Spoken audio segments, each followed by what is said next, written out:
If you wonder why people are walking around with cameras and these things, the undertaking we made to the schools was that if we can, we're going to share the materials we present tonight with the schools. This is probably more important in the final talk, but hopefully some of the stuff I'm going to talk about now will be helpful. If you don't want to be involved, if you want to ask a question, please do. If you don't want to be recorded as your question, please let us know that fact, to wave your hand around or whatever. I want to talk, about 15 minutes, I want to talk about how you go about doing historical research. The obvious question I've got to ask first is how many people here have actually done some research about either their family, their house, their home, whatever? Oh, about the third, probably. Okay, well, that's time. So you'll know all about it and you'll be able to correct me. I've brought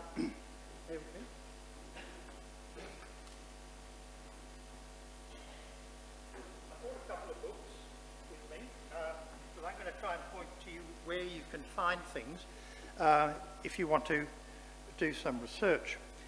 And it's actually going to be quite difficult because the online access is not as good as perhaps it could be. So in initial sense, if you want to get a general overview about the history of Richmond, you've got to start with printed books.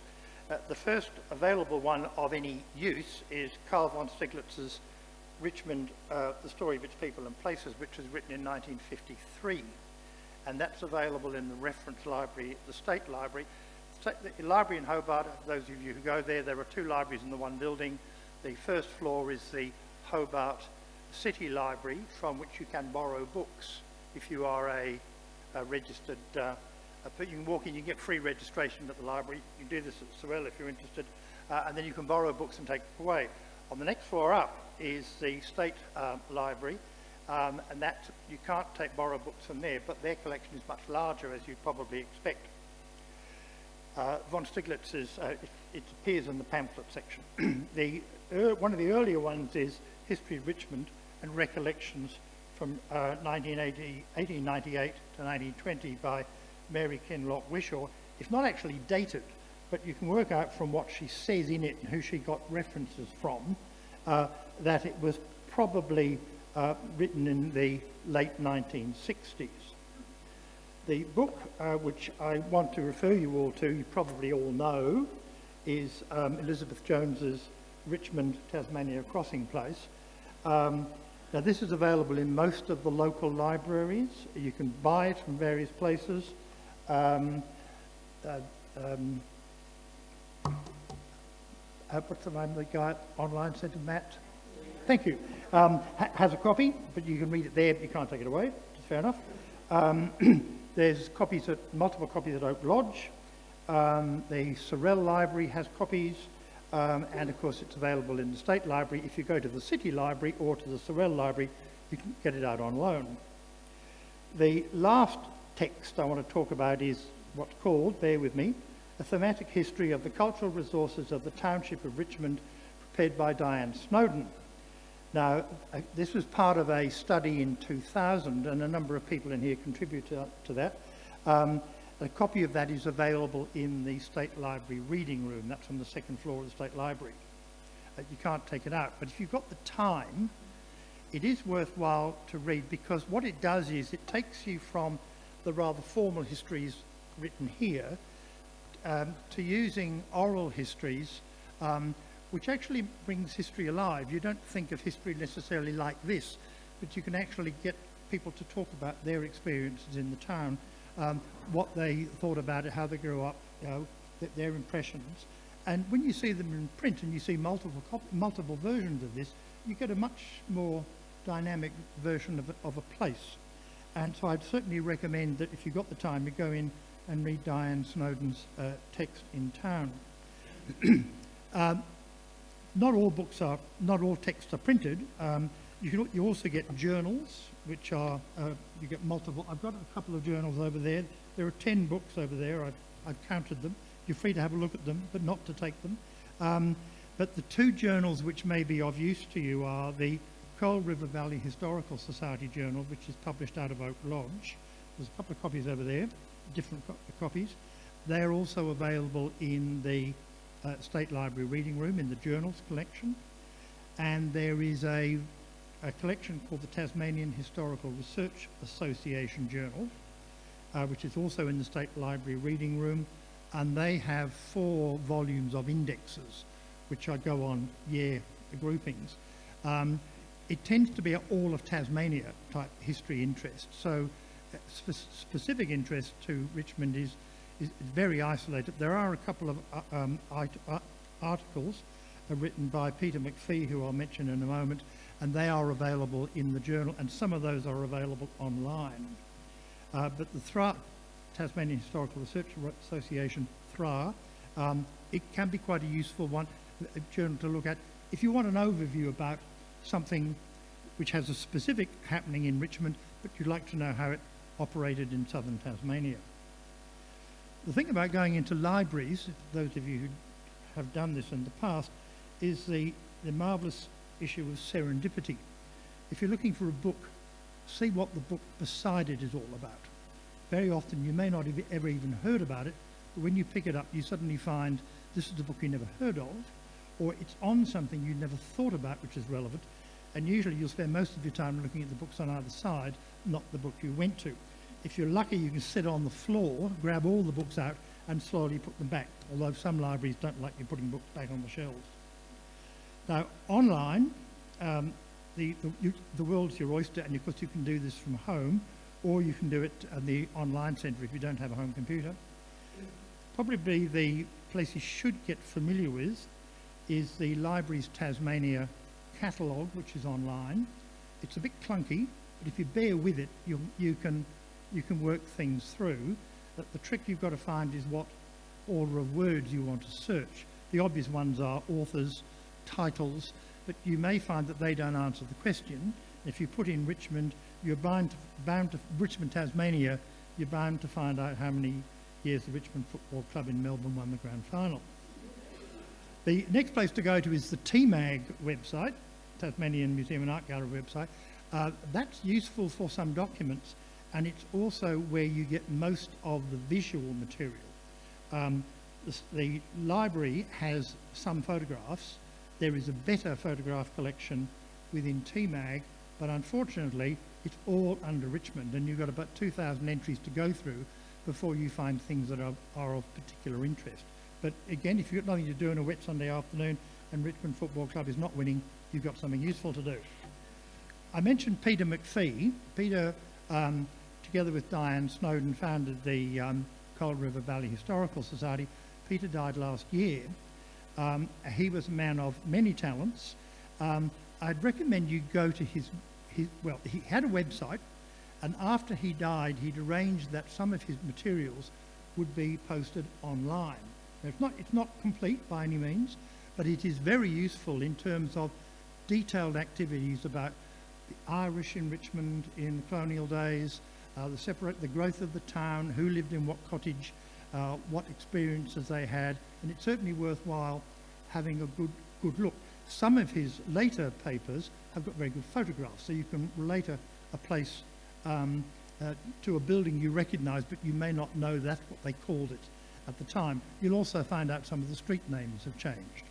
If you read Elizabeth Jones's book, you'll find she often refers to things in quite a familiar fashion, and it's no longer the same name, same place, but she had a different name for what you're talking about, and it may take a little while to work that out.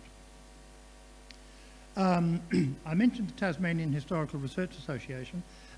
Another place to look, THRA also has online a collection of podcasts.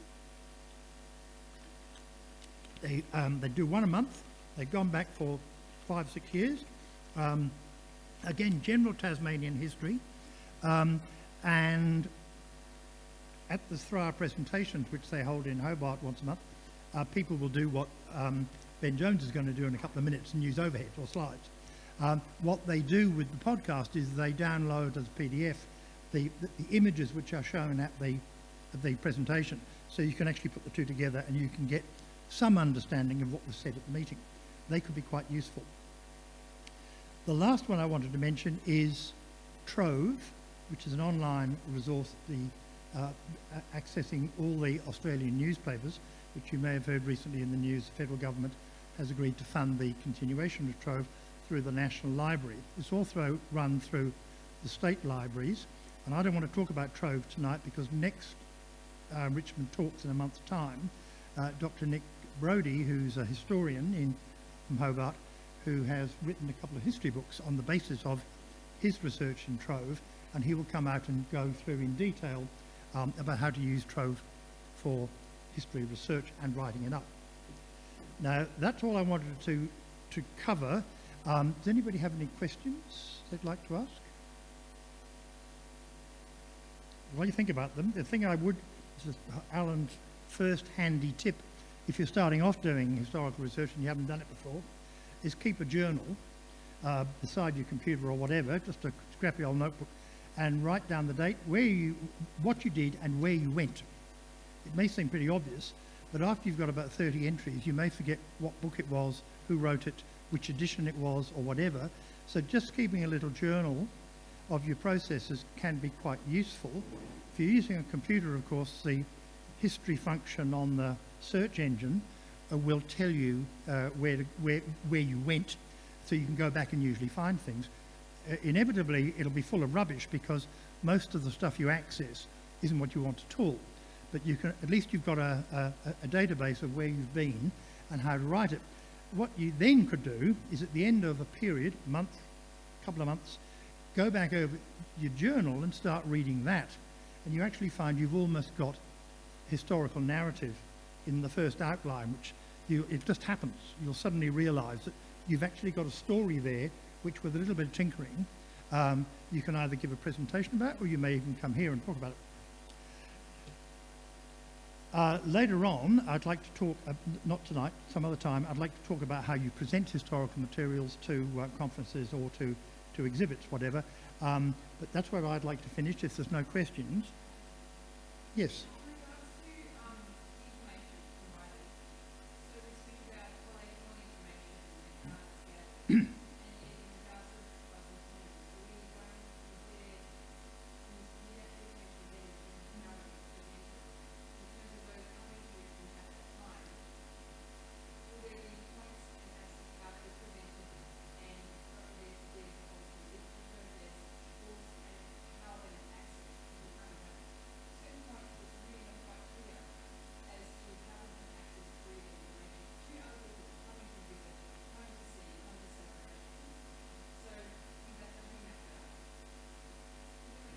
Not quite, I'm sorry. Yep.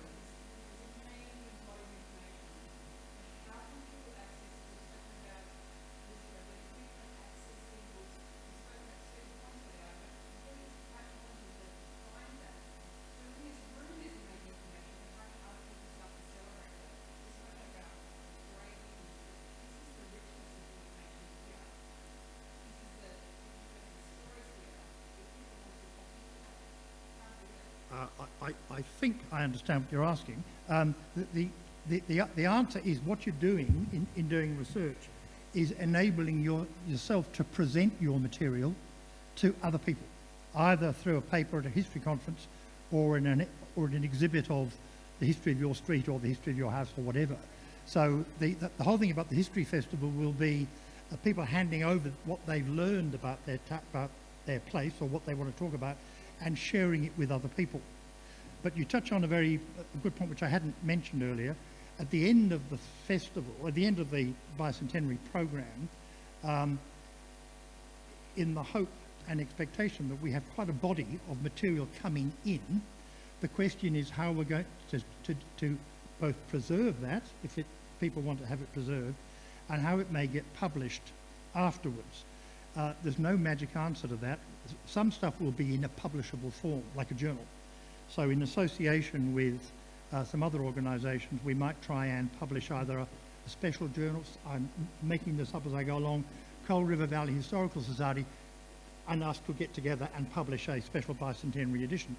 What we do with photographic material or exhibits of images as opposed to text is an issue we don't know yet until we see it. Sorry? A website is a possibility.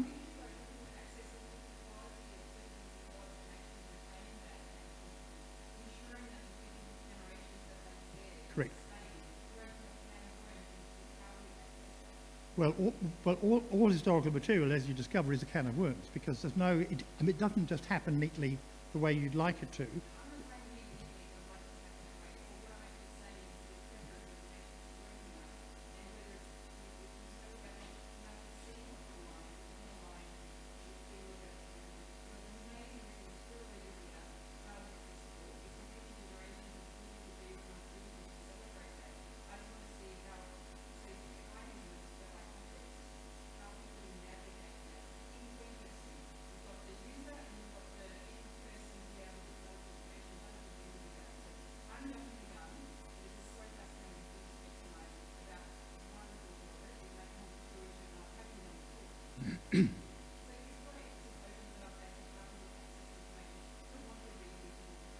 Have I answered your question sufficiently?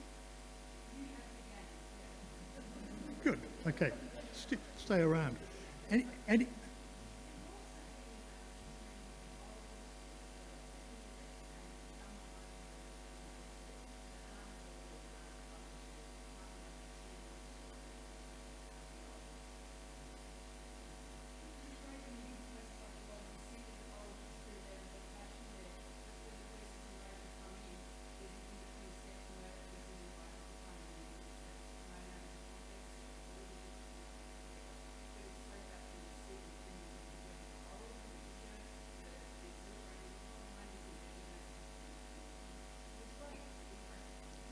Any other questions?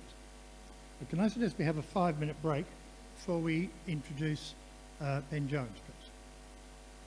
Thank you.